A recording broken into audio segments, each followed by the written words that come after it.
Hello, and thank you for joining me as I take a quiet moment out of the day.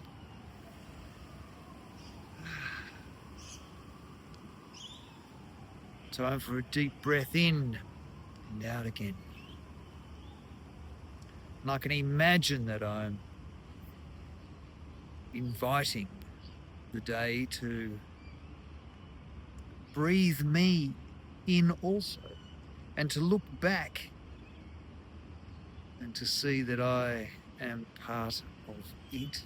I can imagine these things because the imagination is fantastic.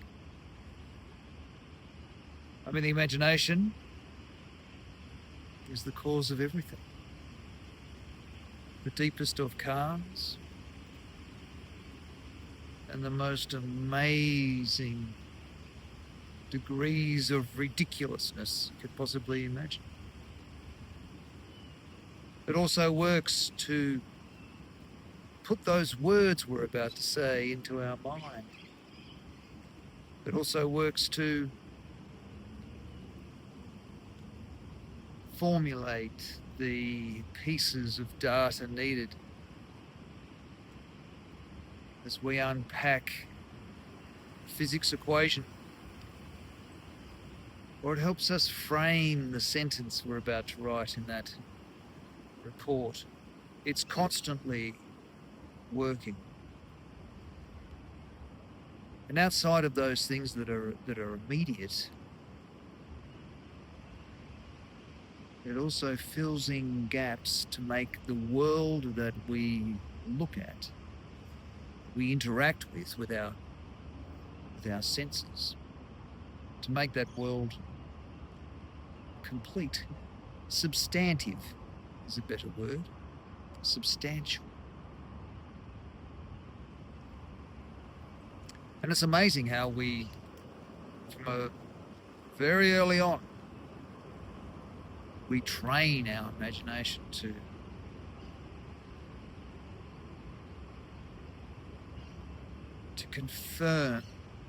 confirm observations, and then to also confirm threats. And sometimes we get inadequate, accurate, realistic confirmation of those threats, perception of those threats, and then sometimes we get an exaggerated perception of those threats. And then we adopt that perspective. And it stays with us for a very long time. Unless we say, hey, imagination, you're exaggerating. You're blowing things out of proportion, imagination. And I do more than just imagine myself talking to my own imagination. I actually do talk to my own imagination. And I say to it, you have learnt to very powerfully fill in gaps and exaggerate in a way that is stridently catastrophic or exaggerated. And thank you because you have learnt to do it. At some point in my life it was important, but now I need less.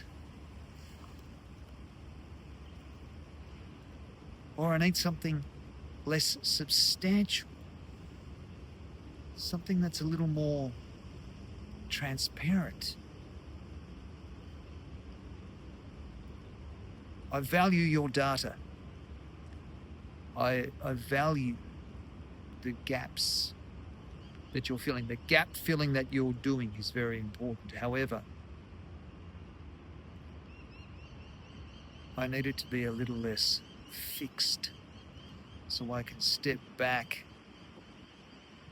from the information that you're sending me and get, as they say, some perspective. Thank you. Gratitude is always the priority And you can say thank you to your sense of joy. You could say thank you to your sense of celebration, to your sense of reward, whatever characterizes it. You can also say thank you to your sense of jealousy, of regret, of anger.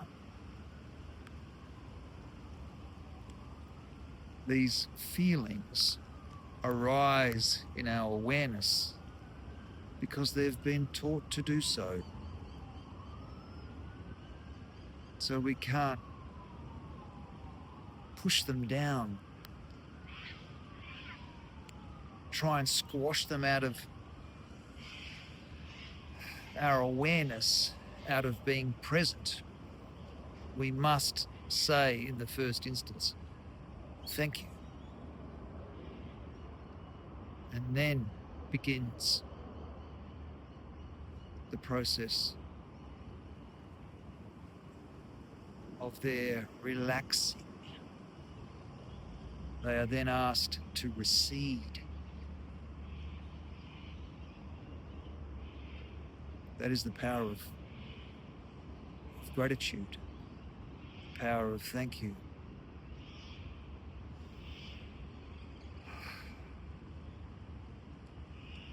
Thank you, imagination,